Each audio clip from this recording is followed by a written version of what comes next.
ನಡೆದು ಹೋಗುತ್ತೆ ಅಂತ ತಿಳಿಸಿಕೊಡ್ತಾ ಇದ್ದಾರೆ. ಆದ್ದರಿಂದಲೇ ನಮಾಮಿ ವಾಣೀಂ ಕಲ್ಯಾಣೀಂ ಅಂತ ಆ ಸುರಪ್ರಿಯ ವಿಲಾಸದಲ್ಲಿ ಸರಸ್ವತೀ ದೇವಿಯ ಸ್ತೋತ್ರವನ್ನ ಮಾಡುವಾಗ ಅವರು ಹೇಳಿದ ಮಾತು ನಮಾಮಿ ವಾಣೀಂ ಕಲ್ಯಾಣೀಂ ಅಥವಾ ಬ್ರಹ್ಮಾಣೀಂ ಕಲ್ಯಾಣೀಂ ಶುದ್ಧ ಧರ್ಮಿಣೀಂ. ಶುದ್ಧ ಧರ್ಮಿಣಿ ಅಂತ ಹಾಕಿದ್ರು. ಯಾರಲ್ಲಿ ಶುದ್ಧ ಧರ್ಮಿಣಿ? ಬ್ರಹ್ಮದೇವರಲ್ಲೂ ಶುದ್ಧ ಧರ್ಮಿಣಿ, ಅದಾದ್ಮೇಲೆ ಭಗವಂತನಲ್ಲಿ ಶುದ್ಧ ಧರ್ಮಿಣಿ. ಇನ್ನು ಭಾರತೀ ದೇವಿಯ ಬಗ್ಗೆ ಮಾತಾಡಬೇಕಾದ್ರೆ ಭಾರತೀಂ ಸುಮತಿಂ ಕೃಷ್ಣಧೀರತಿಂ, ಅಂದ್ರೆ ಅವಳು ಯಾವಾಗಲೂ ಕೂಡ ಕೃಷ್ಣದೇವರಲ್ಲಿ ಆಸಕ್ತಳಾದವಳು ಅಂತ. ವಿರತಿಂ ವಿಷಯ ವೈರಾಗ್ಯವುಳ್ಳವಳು, ಕೃಷ್ಣನ ಪಾದಕಮಲದಲ್ಲೇ ಆಸಕ್ತಳಾದವಳು ಅಂತ ಸ್ಪಷ್ಟವಾಗಿ ತಿಳಿಸಿಕೊಟ್ರು. ಇನ್ನು ಬ್ರಹ್ಮದೇವರ ಬಗ್ಗೆ ಮಾತಾಡಬೇಕಾದ್ರಂತೂ ಸುಸ್ಪಷ್ಟವಾಗಿ ಸುಪವಿತ್ರ ಗಾತ್ರ, ಯಾವುದೇ ರೀತಿಯಾದ ದೋಷವೇ ಇಲ್ಲದ ಪರಿಶುದ್ಧವಾದಂತಹ ಶರೀರ, ಸುಚರಿತ್ರ, ಉತ್ತಮವಾದಂತಹ ಚಾರಿತ್ರ್ಯ, ಹೀಗೆಲ್ಲ ಅವರನ್ನ ಸ್ತೋತ್ರ ವಿಶೇಷಣಗಳೇ ನಮಗೆ ಪಾಠ ಮಾಡಿಬಿಡುತ್ತೆ. ಆದ್ದರಿಂದ ಬ್ರಹ್ಮದೇವರ, ಸರಸ್ವತಿ ದೇವಿಯ, ಭಾರತೀ ದೇವಿಯರ ಪರಶುಕ್ಲತ್ವವನ್ನು ನಾವು ಪ್ರತ್ಯೇಕವಾಗಿ ಸಮರ್ಥನೆ ಮಾಡುವಷ್ಟೇ ಬೇಡ. ಮುಖ್ಯ ಪ್ರಾಣ ದೇವರೊಬ್ಬರ ಪರಶುಕ್ಲತ್ವ ಸಮರ್ಥನೆ ಆಗಿಬಿಟ್ರೆ ಅವರ ಮೂರ್ಜನದ್ದು ನಡೆದು ಹೋಗುತ್ತೆ ಅನ್ನುವಂತಹ ದೃಷ್ಟಿಯಲ್ಲಿ ರಾಜರು ವಾಯುದೇವರು ಕೇವಲ ಮೂಲ ರೂಪದಲ್ಲಿ ಮಾತ್ರವಲ್ಲದೆ ಅವತಾರ ರೂಪಗಳಲ್ಲಿಯೂ ಕೂಡ ಪರಮಶುದ್ಧರು. ಹೇಗೆ ಅನ್ನೋದಕ್ಕೆ ಹನುಮದ್ ಭೀಮ ಮಧ್ವಾಖ್ಯ 3 ರೂಪಗಳು ಮನಸ್ಸಿನಲ್ಲಿ ದೋಷವನ್ನ ದೂರ ಮಾಡಿಕೊಂಡಿವೆ. ಭಗವಂತನ ವಿಷಯದಲ್ಲಿ ದುಷ್ಟರಿಗೆ ಅನಿಷ್ಟಗಳನ್ನ ಕೊಡ್ತಾ ಇದ್ದಾರೆ, ಅದಕ್ಕೆ ಸ್ಪಷ್ಟವಾದಂತಹ ನಿದರ್ಶನ ಇದೆ ಅಂತ ಹೇಳಿ ರಾಮಾಯಣವನ್ನ ಹೇಳ್ತಾರೆ. ರಾಮಾಯಣದಲ್ಲಿ ಹನುಮಂತ ದೇವರು ಮಾಡಿದ ವಿಚಿತ್ರವಾದ ಲೀಲೆಗಳು. ಶತಯೋಜನ ವಿಸ್ತೀರ್ಣಂ ಪುಪ್ಲುವೇಯಃ ಪಯೋನಿಧಿಂ ಸೀತಾಕೃತೆ ಶತ್ರುಪುರೀಂ ಯೋಧಹತ್ ಪುಚ್ಛವನ್ಹಿನ ಬಭಂಜಯೋಂಜನಾಸೂನು ಕುಂಜರಃ ಕದಳೀಮಿವ ರಾವಣಸ್ಯ ಪ್ರಿಯವನಂ ರಾಮ ವಿಪ್ರಿಯಕಾರಿಣಃ ಚಮೂ ಸಮೂಹಸ್ಯ ಚಾಸೂನ್ ಯೋಮೂಮುಚತಸೋತ್ಸುತಃ ಹಸ್ತೇನೈಕೇನ ಶಸ್ತೋರುಕಟಾಕಾಂಗದಧಾರಿಣ ಸುವರ್ಣವರ್ಣಕೌಪೀನಧಾರೀ ಹಾರೀ ಹರೀಶ್ವರಃ ದತ್ವಾಂಗುಲೀಯಕಂ ದೇವ್ಯೈ ಪ್ರೋಚ್ಯತಾಂ ಪ್ರಿಯಭಾಷಣಂ ಚೂಡಾಮಣಿಂ ತಯಾ ದತ್ತಂ ಗೃಹೀತ್ವಾ ಕರಪಲ್ಲವೆ ಲೀಲಯೋಲ್ಲಂಘ್ಯ ಜಲಧಿಂ ಲಾಲಿತಃ ಸುರಪುಂಗವೈಃ ಬಾಲಭಾನುಸಮಶ್ರೀಮಾನ್ ಹನುಮಾನ್ ರಾಮಕಿಂಕರಃ ಸ್ವಭಕ್ತ ಶರಣೋ ದಿವ್ಯ ಶರಣೋ ದಿವ್ಯ ಕಿರಣೋ ಚರಣೋ ಹರೇಃ ಧರಣೀಚಾರಿಣೌ ಮುಕ್ತಿಕಾರಿಣೌ ಭವವೈರಿಣೌ ರಾಮಸ್ಯ ರಣ ಭೀಮಸ್ಯ ಶ್ಯಾಮಸ್ಯ ಸ ದದರ್ಶಃ ಅಂತ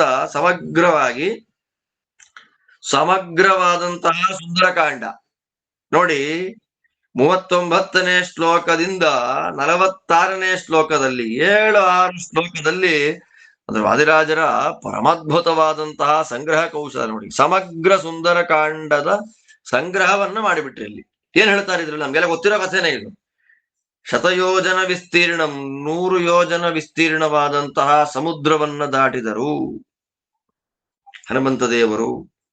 ಸೀತಾಕೃತಿಗೋಸ್ಕರವಾಗಿ ರಾಮದೇವರ ಶತ್ರುವಾಗಿರತಕ್ಕಂತಹ ರಾವಣನ ರಾಜ್ಯಕ್ಕೆ ನುಗ್ಗಿ ಅಲ್ಲಿ ಪುಚ್ಛವನ್ಹಿನ ಬಾಲದ ಬೆಂಕಿಯಿಂದ ಇಡೀ ಶತ್ರುಪುರಿಯನ್ನ, ರಾವಣನ ಲಂಕಾನಗರವನ್ನ ಸುಟ್ಟು ಬೂದಿ ಮಾಡಿಬಿಟ್ರು. ಮತ್ತೆ ಅಲ್ಲಿದ್ದ ಎಲ್ಲ ಶತ್ರುಗಳನ್ನ ನಾಶ ಮಾಡಿದ್ರು. ಹೇಗೆ ಅಂತಂದ್ರೆ ಕುಂಜರಹ ಕದಳೀಮಿವ, ಕುಂಜರ ಅಂದ್ರೆ ಆನೆ, ಮದಭರಿತವಾದ ಆನೆ ಕದಳಿ ಬಾಳೆ ಗಿಡವನ್ನ, ಬಾಳೆ ಮರವನ್ನ ಅದು ಹೇಗೆ ಮುರಿದು ಹಾಕ್ಬಿಡುತ್ತೆ, ಆನೆ ಅನ್ನೋದು ಬಾಳೆ ಗಿಡವನ್ನ ಅನಾಯಾಸವಾಗಿ ಮುರಿದಂತೆ ಹನುಮಂತ ದೇವರು ರಾಮದೇವರಿಗೆ ವಿರೋಧ ಮಾಡ್ತಾ ಇದ್ದಂತಹ, ಹೇ ರಾಮಂಗ್ ವಿರೋಧ ಮಾಡಿದ್ದಾನೆ ನನಗೇನು ಮಾಡ್ಲಿಲ್ವಲ್ಲ, ಅಲ್ಲ ಅಲ್ಲ, ಅವತಾರದಲ್ಲೂ ವಾಯುದೇವರು ತೋರಿಸ್ತಾರೆ. ರಾಮದೇವರಿಗೆ ವಿರೋಧ ಮಾಡಿದ್ದಂತಹ ರಾವಣನಿಗೆ ಅತ್ಯಂತ ಪ್ರೀತಿ ಪಾತ್ರವಾದ ಅಶೋಕವನವನ್ನ ನಾಶ ಮಾಡಿಬಿಟ್ರು. ಚಮೂ ಸಮೂಹಸ್ಯ ಅಸೂನ್. ಹೇಗಿದ್ರು ಹನುಮಂತ ದೇವರು? ಒಂದೇ ಕೈಯಲ್ಲಿ ಹಸ್ತೇನೈಕೇನ ಶಸ್ತೂರು ಕಟಕಾಂಗದ ಧಾರಿಣ, ಅತ್ಯಂತ ಪ್ರಶಸ್ತವಾದಂತಹ ಕಡಗಗಳನ್ನು ಹಾಕೊಂಡಿದ್ದಾರೆ. ಅಂಗದವನ್ನ ಧರಿಸಿದ್ದಾರೆ, ಅದರಲ್ಲಿ ಆಭರಣಗಳು, ತೋಳುಬಂದಿ, ತೋಳಿಗೆ ಹಾಕೊಳ್ಳುವ ಆಭರಣವನ್ನ, ಕೈಗೆ ಹಾಕೊಳ್ಳುವ ಆಭರಣವನ್ನ ಧರಿಸಿದ್ದಾರೆ. ಅಷ್ಟು ಮಾತ್ರ ಅಲ್ಲ, ಸುವರ್ಣ ವರ್ಣ ಕೌಪೀನಧಾರಿ. ಹೇಗಿದೆ ನೋಡಿ, ಬಂಗಾರದ ಬಣ್ಣದಲ್ಲಿ ಹೊಳಿತಾ ಇರತಕ್ಕಂತಹ ಪರಮಾದ್ಭುತವಾದ ಕೌಪೀನವನ್ನ ಧರಿಸಿದ್ದಾರೆ. ಒಳ್ಳೆ ಹಾರಗಳನ್ನ ಹಾಕೊಂಡಿದ್ದಾರೆ. ಹರೀಶ್ವರ, ಸಮಗ್ರವಾದ ಕಪಿಸೈನ್ಯಕ್ಕೆ ಸ್ವಾಮಿಯಾಗಿದ್ದಾರೆ. ಅಂತಹ ಹನುಮಂತ ದೇವರು ಒಂದೇ ಕೈಯಲ್ಲಿ ರಾವಣನ ದೊಡ್ಡ ಸೈನ್ಯವನ್ನ ನಾಶ ಮಾಡಿಬಿಟ್ರು.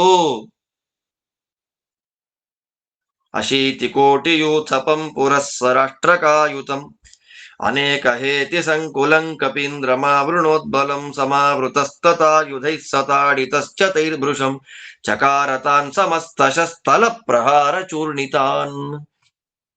ಕಪಾಳಕ್ಕೆ ಹೊಡೆದು ಕೊಂದು ಬಿಟ್ರು ದೊಡ್ಡ ಸೈನ್ಯ ರಾವಣನದ್ದು. ಮುಖ್ಯ ಪ್ರಾಣದೇವರ ಮಗನಾದ, ಮುಖ್ಯ ಪ್ರಾಣಾವತಾರಿಯಾದ ಹನುಮಂತ ಏನ್ ಮಾಡ್ತಾನೆ? ವಿಶೇಷವಾಗಿ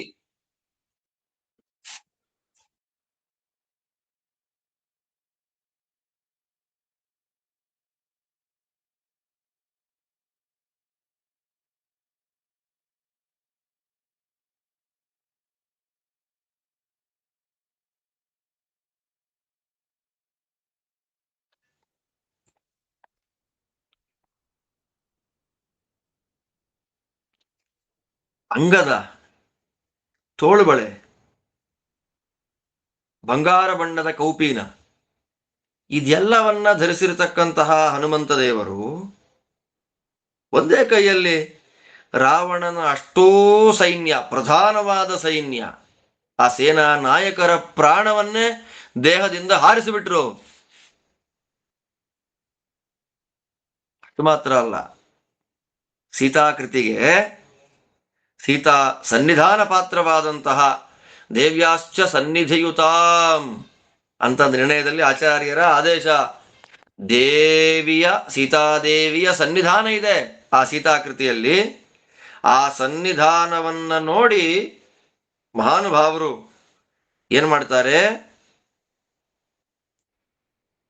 ರಾಮದೇವರು ಕೊಟ್ಟ ಅಂಗುಲೀಯಕವನ್ನ, ಉಂಗುರವನ್ನ ಅವಳಿಗೆ ಕೊಡ್ತಾರೆ.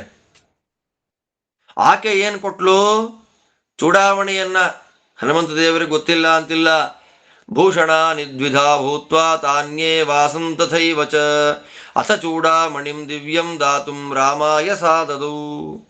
ಯದ್ಯಪ್ಯೇ ತನ್ನ ಪಶ್ಯಂತಿ ನಿಶಾಚರಗಣಾಸ್ತುತೆ ದ್ವಿಲೋಕಚಾರಿಣ ಸರ್ವೇ ಪಶ್ಯಂತೃಷಯೇವ ಚ ತೇಷಾಂ ವಿಡಂಬನಾಯೈವ ದೈತ್ಯಾನಾಂ ವಂಚನಾಯ ಚ ಪಶ್ಯತಾಂ ಕಲಿಮುಖ್ಯಾನಾಂ ವಿಡಂಬೋಯಂ ಕೃತೋ ಭವೇತ್. ವಿಡಂಬ ಮಾಡ್ತಾರೆ. ಎರಡು ಆಭರಣಗಳು ಎರಡಾಯ್ತು. ನಿಜವಾದ ಸೀತಾದೇವಿಯ ಮೇಲೊಂದು, ಸೀತಾಕೃತಿಯ ಮೇಲೊಂದು. ಅಲ್ಲಿದ್ದ ಚೂಡಾಮಣಿಯನ್ನ ಇಸ್ಕೊಳ್ತಾರೆ. ಎಲ್ಲ ಅಸುರರಿಗೆ ಮೋಹ ಮಾಡಲಿಕ್ಕಾಗಿ, ದೇವತೆಗಳಿಗೆ ಸಂತೋಷವನ್ನ ಉಂಟು ಮಾಡಲಿಕ್ಕ ಹನುಮಂತ ದೇವರ ವಿಡಂಬನ ಇದು. ಅಲ್ಲಿಂದ ಲೀಲೆಯಾ ಉಲ್ಲಂಘ್ಯ ಜಲದಿಂ, ಲೀಲೆಯಿಂದ ಸಮುದ್ರವನ್ನ ದಾಟಿ ಎಲ್ಲ ದೇವತೆಗಳಿಂದ ಸ್ತೋತ್ರ ಮಾಡಿಸಿಕೊಳ್ತಾರೆ. ಹೇಗಿದ್ದ ಹನುಮಂತ ದೇವರು? ಬಾಲಭಾನು ಸಮಃ, ಆಗತಾನೆ ಹುಟ್ಟುತ್ತಾ ಇರತಕ್ಕಂತಹ ಸೂರ್ಯನಂತೆ ಕೆಂಪಗೆ ಹೊಳಿತಾ ಇದ್ದಾರೆ ಮಹಾನುಭಾವರು. ಶ್ರೀಮಾನ್ ಕಾಂತಿಮಂತರಾದ ಹನುಮಾನ್ ಹನುಮಂತ ದೇವರು ರಾಮಕಿಂಕರ, ರಾಮದೇವರ ಸೇವಕರು, ರಾಮದೇವರ ಕಿಂಕರರಾದ ಶ್ರೀ ಹನುಮಂತ ದೇವರು ಏನ್ ಮಾಡ್ತಾರೆ? ಸ್ವಭಕ್ತ ಶರಣೌ, ಭಕ್ತರನ್ನ ವಿಶೇಷವಾಗಿ ಕಾಪಾಡುವಂತಹ ದಿವ್ಯ ಕಿರಣೌ, ದಿವ್ಯವಾದ ಕಾಂತಿಯಿಂದ ಕೂಡಿದಂತಹ ಧರಣೀಚಾರಿಣೌ, ಭೂಮಿಯಲ್ಲಿ ಸಂಚಾರ ಮಾಡುವಂತಹ ಭವವೈರಿಣೌ, ಸಂಸಾರವನ್ನ ನಾಶ ಮಾಡುವಂತಹ ಮುಕ್ತಿ ಕಾರಿಣೌ, ಮೋಕ್ಷವನ್ನ ಕೊಡುವಂತಹ. ಏನು ವಿಶೇಷಣಗಳು ನೋಡ್ರಿ ದೇವರ ಪಾದಕಮಲಗಳಿಗೆ. ಶ್ರೀರಾಮ ತೇಂಘ್ರಿಂ ಶ್ರಯೇ ನೈರ್ಮಲ್ಯಾಯ ನಿರಂತರ ಸ್ಮೃತಿಕೃತೆ ವೈರಾಗ್ಯ ಭಾಗ್ಯಾಯ ಚ ಅಂತಾರಿ ದೇವಾದಿರಾಜರೇ ತೀರ್ಥ ಪ್ರಬಂಧದಲ್ಲಿ.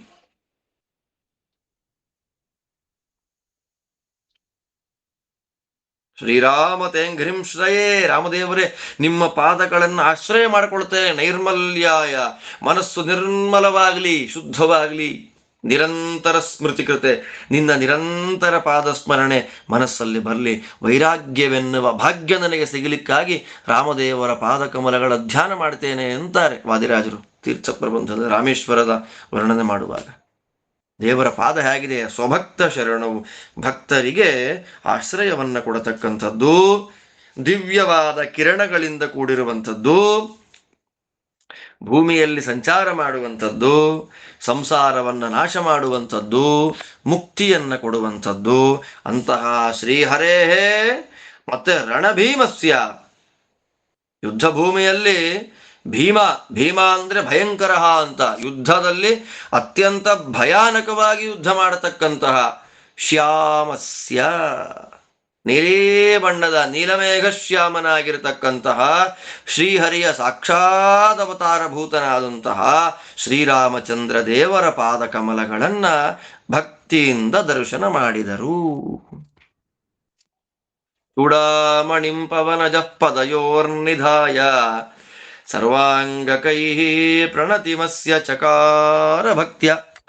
ಅಷ್ಟು ನೋಡಿ, ಇಡೀ ಸಮಗ್ರ ಸುಂದರ ಕಾಂಡವನ್ನು ನಾವು ಪಾರಾಯಣ, ಇಷ್ಟು ಶ್ಲೋಕವನ್ನ ಪಾರಾಯಣ ಮಾಡಿಬಿಟ್ರೆ ಶತಯೋಜನ ವಿಸ್ತೀರ್ಣಂ, ಅಲ್ಲಿಂದ ಆರಂಭ ಮಾಡಿಕೊಂಡು ದದರ್ಶಃ ಅಂತ ಬರೆ 6 ಶ್ಲೋಕದ ಅನುಸಂಧಾನದಿಂದ ಪೂರ್ಣ ಸುಂದರಕಾಂಡದ ಅರ್ಥಾನುಸಂಧಾನ ನಮಗೆ ಬರುತ್ತೆ.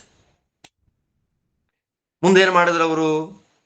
ಅದ್ರೀನಾನೀಯ ಬಹುಶಃ ಕ್ಷುದ್ರೀಕೃತ್ಯ ಚ ಸಾಗರಂ ಮುದ್ರೀಕೃತ್ಯಾರಿವದನಮಬದ್ಧೌ ಸೇತು ಮಥಾಕರೋ ಅಬ್ಧೌ ಸೇತು ಮಥಾಕರೋತ್ ಸೇನಾಂ ಸಸೇನಾಮಾನೀಯ ದಾನವಾನಾಮನೀಕಿನೀಂ ಧನುರ್ವಿದ್ಯಾಪಾರಗೇಣ ರಾಮೇಣ ಶರವರ್ಷಿಣ ಘಾತಯಿತ್ವಾ ಸ್ವಯಂ ಹತ್ವಾ ಪಾತಯಿತ್ವಾ ರಿಪೋಶಿರಃ ಸೀತಾಪತೇಃ ಪ್ರಿಯಂ ಕೃತ್ವಾ ನತ್ವಾ ತತ್ಪಾದ ಪಂಕಜಂ ಶ್ರುತ್ವಾ ತನ್ಮುಖತಸ್ತತ್ವಂ ಸ್ತುತ್ವಾ ರಾಮಾಯಣೀಂ ಕಥಾಂ ಅದ್ಯಾಪ್ಯಾಸ್ತೆ ಸ ರಾಮೇಣ ಸಾರ್ಧಂ ಕಿಂ ಪುರುಷೇ ಕಿಲ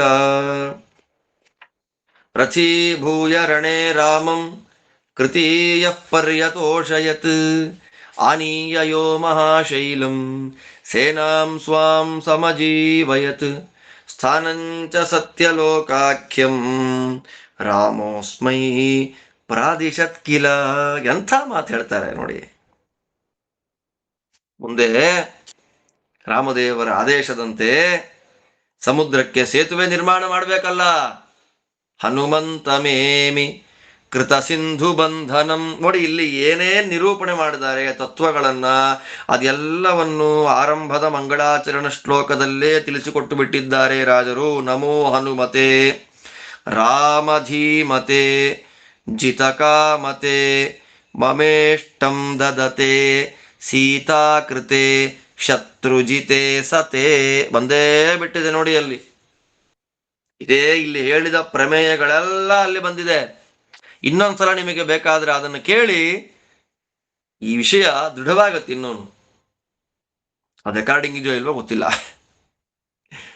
ಹನುಮಂತಮೇಮಿ ಕೃತ ಸಿಂಧು ಬಂಧನಂ. ಸಿಂಧು ಬಂಧನ, ಸಮುದ್ರಕ್ಕೆ ಸೇತುವೆಯಿಂದ ಬಂಧನ ಮಾಡಿಬಿಟ್ರು, ಸೇತುವೆ ಕಟ್ಟಿದ್ರು. ಹೆಂಗೆ? ಆನೀಯ ಯೋ ಮಹಾಶೈಲಂ, ದೊಡ್ಡ ದೊಡ್ಡ ಪರ್ವತಗಳನ್ನ ತಂದು ಸೇತುವೆಯನ್ನ ಕಟ್ತಾರೆ.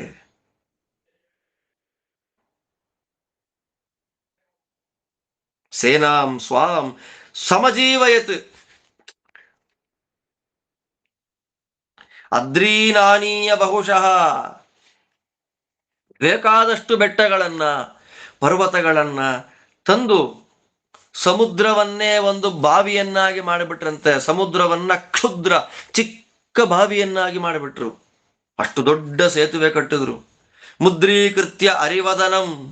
ಆಶ್ಚರ್ಯ ಆಯಿತು ಶತ್ರುಗಳಿಗೆ. ಹನುಮಂತ ದೇವರ ಈ ವ್ಯಾಪಾರ ನೋಡಿ ತುಂಬಾ ಆಶ್ಚರ್ಯ ಆಗೋಯ್ತು. ಬಹಳ ಆಶ್ಚರ್ಯ ಆಯ್ತು, ತುಂಬಾ ಆಶ್ಚರ್ಯ ಆಯ್ತು. ಏನಪ್ಪ ಇದು ಅಂತ ಹನುಮಂತ ಅಂತ ಅವರ ಮೂಗಿನ ಮೇಲೆ ಬೆರಳಿಟ್ಕೊಂಡ್ರು, ಬಾಯಿ ಮುಚ್ಚಿಬಿಟ್ರು. ಹನುಮಂತ ದೇವರು ಸೇತು ನಿರ್ಮಾಣವನ್ನ ಮಾಡಿಬಿಟ್ರು. ಸೇನಾಂ ಸಸೇನಾಮಾನೀಯ. ಸೇನಾಂ ಸಸೇನಾಂ. ಸೇನಾ, ಸೇನಾ ಅಂದ್ರೆ ಇನ, ಇನ ಅಂದ್ರೆ ಸ್ವಾಮಿ, ಸ್ವಾಮಿಯ ಜೊತೆಯಲ್ಲಿರುವ ಲಕ್ಷ್ಮಣ, ಲಕ್ಷ್ಮಣ ಸಹಿತನಾದ ರಾಮ, ಅವನ ಜೊತೆಯಲ್ಲಿ ಪೂರ್ಣವಾದ ಸೈನ್ಯ, ಕಪಿಸೈನ್ಯ, ಲಕ್ಷ್ಮಣ ಕಪಿಸೈನ್ಯ ಸಹಿತರಾದ ಶ್ರೀರಾಮಚಂದ್ರ ದೇವರನ್ನ ಲಂಕೆಗೆ ಕರ್ಕೊಂಡು ಬರ್ತಾರೆ.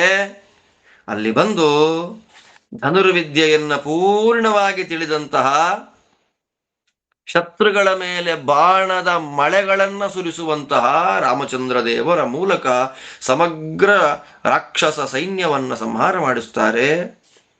ತಾವು ಕೂಡ ವಿಶೇಷವಾಗಿ ಸ್ವಯಂ ಹತ್ವ ರಾಮದೇವರಿಂದ ಸಂಹಾರ ಮಾಡಿಸ್ತಾರೆ. ಮತ್ತೆ ರಾಮದೇವರಿಂದ ಸಂಹಾರ ಮಾಡಿಸ್ತಾರೆ ಅಂದ್ರೆ ರಾಮದೇವರಿಗೆ ಪ್ರೇರಣೆಯನ್ನ ಮಾಡ್ತಾರೆ ಅಂತಲ್ಲ, ಅಂದ್ರೆ ಮುಖ್ಯವಾದ ಸೇವಾ ಕೈಂಕರ್ಯವನ್ನ ಮಾಡ್ತಾರೆ ಹನುಮಂತ ದೇವರು ಅಂತ ತಾತ್ಪರ್ಯ. ಸ್ವಯಂ ನಾಶ ಮಾಡಿ ರಾವಣನ ತಲೆ ರಾಮದೇವರ ಕೈಯಿಂದ ಕೆಳಗೆ ಬೀಳುವಂತೆ ಮಾಡಿ, ಈ ಪ್ರಕಾರವಾಗಿ ಸೀತಾಪತಿಯಾದ ಶ್ರೀರಾಮಚಂದ್ರ ಪ್ರಭುವಿಗೆ ಸಂತೋಷವಾಗುವಂತಹ ಸಕಲ ಕಾರ್ಯಗಳನ್ನ ಮಾಡಿ, ಇಷ್ಟೆಲ್ಲ ಮಾಡಿ ಏನ್ ಮಾಡುದು, ನಾನು ಮಾಡದೇ ಏನಿಲ್ಲ, ನತ್ವಾ ತತ್ಪಾದ ಪಲ್ಲವಂ, ಆ ರಾಮದೇವರ ಪಾದ ಪಲ್ಲವಗಳಿಗೆ, ಪಾದ ಪಂಕಜಗಳಿಗೆ ಭಕ್ತಿಯಿಂದ ನಮಸ್ಕಾರ ಮಾಡಿ ಏನ್ ಮಾಡಿದ್ರು, ಶ್ರುತ್ವಾ ತನ್ಮುಖತಸ್ತತ್ವಂ, ರಾಮದೇವರಿಂದ ಪಾಠವನ್ನ ಕೇಳಿದರು. ಇದು ವಿಶೇಷ. ಇದೇ ತೀರ್ಥ ಪ್ರಬಂಧದಲ್ಲಿ ವಾದಿರಾಜ ಗುರು ಸಾರ್ವಭೌಮರು ರಾಮದೇವರ ಸ್ತೋತ್ರವನ್ನ ಮಾಡೋ ಕಾಲಕ್ಕೆ ಹೇಳುವಂತ ಮಾತು.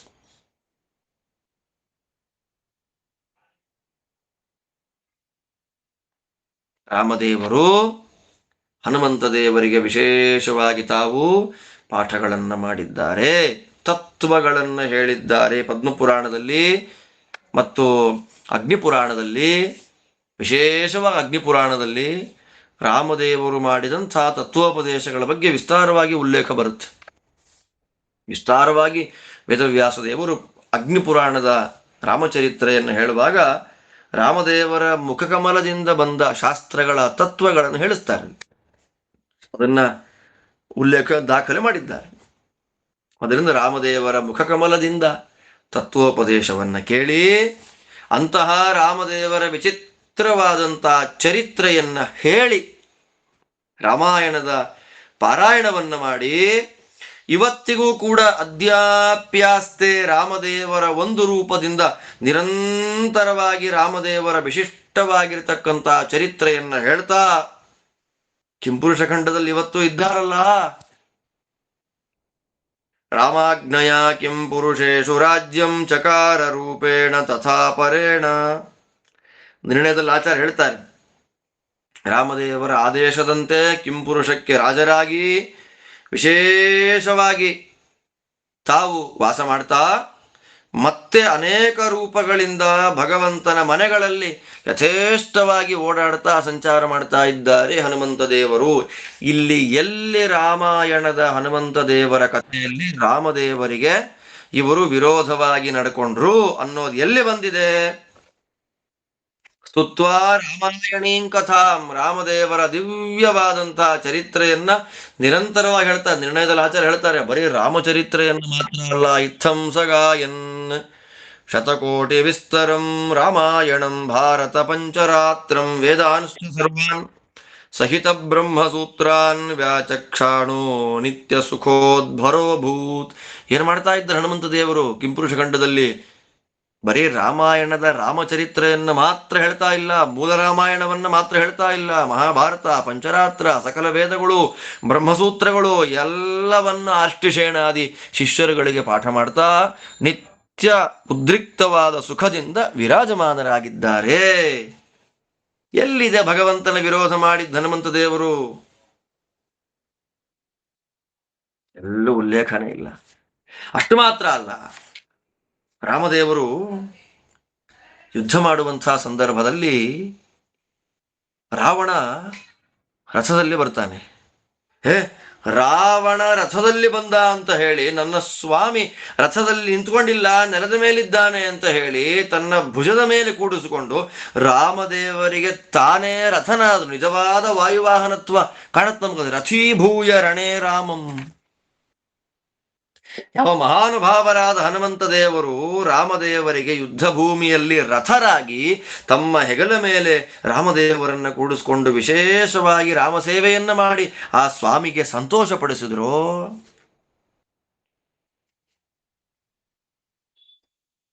ಇಂದ್ರಜಿತ್ ಸರ್ಪಾಸ್ತ್ರ ಪ್ರಯೋಗ ಮಾಡಿದಾಗ ಎಲ್ಲ ಮೂರ್ಛ ಬಂದು ಬಿದ್ದಾಗ ದೇವರ ಆದೇಶದಂತೆ ಸಂಜೀವನ ಪರ್ವತವನ್ನ ತಂದು ಸ್ವಾಂ ಸೇನಾಂ ಸಮಜೀವಯತ್, ಎಲ್ಲ ಸೈನ್ಯವನ್ನ ಬದುಕಿಸಿಬಿಟ್ರು.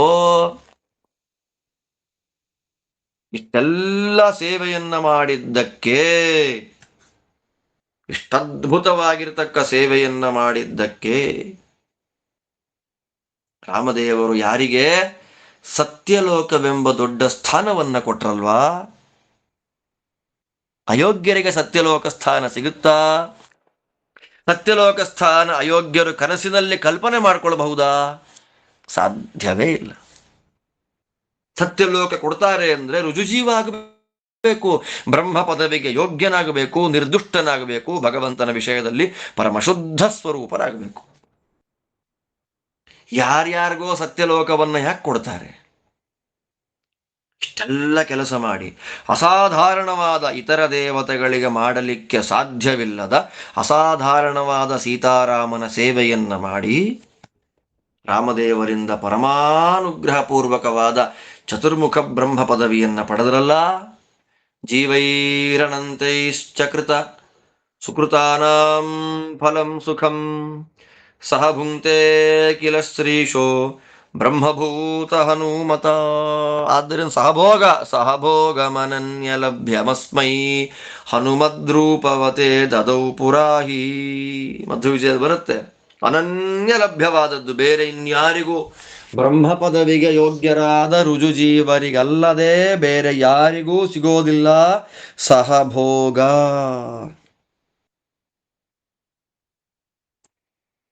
ಏನು ಸಹಭೋಗ ಅಂದ್ರೇನು?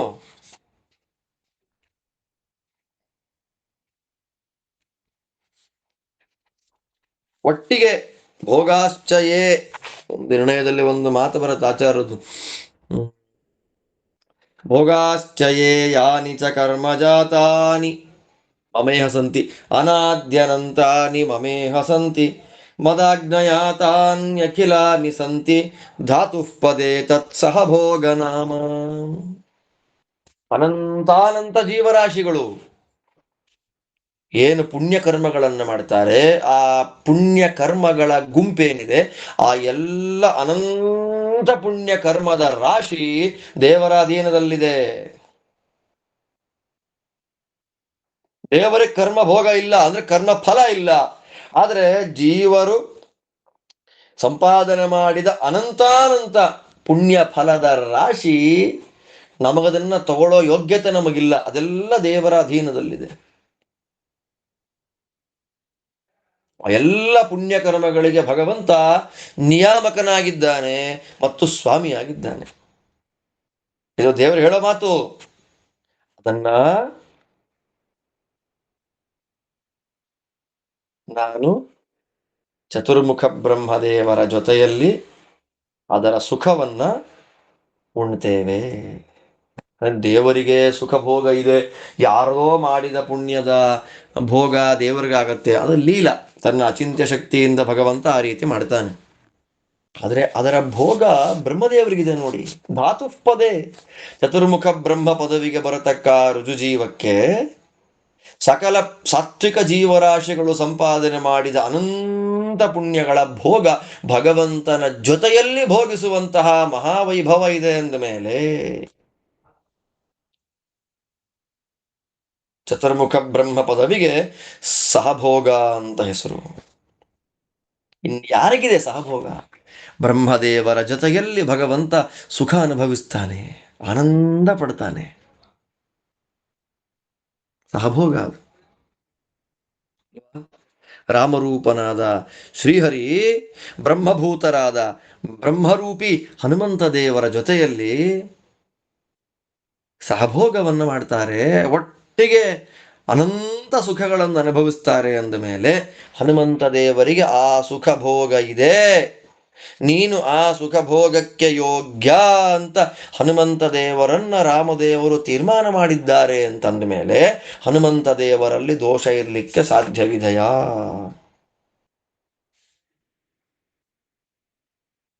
ಸಾಧ್ಯ ಇದೆಯಾ? ಚಾನ್ಸೇ ಇಲ್ಲ.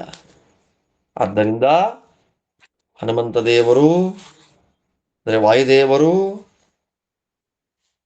ಹನುಮದ್ ರೂಪದಲ್ಲಿ ಪರಮಶುದ್ಧರಾಗಿದ್ದಾರೆ.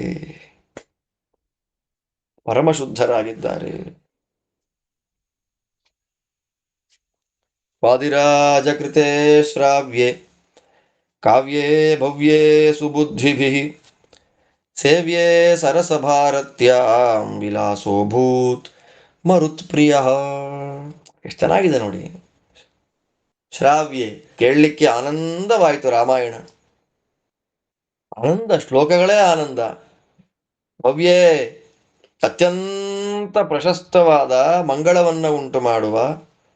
ಸುಬುದ್ಧಿಭಿ ಸೇವ್ಯೆ, ಸಾತ್ವಿಕರಾದ ಜನಗಳಿಂದ ಮಾತ್ರ ಪಾಠ ಪ್ರವಚನಗಳಿಂದ ಸೇವೆ ಮಾಡಿಸಿಕೊಳ್ಳುವಂತಹ.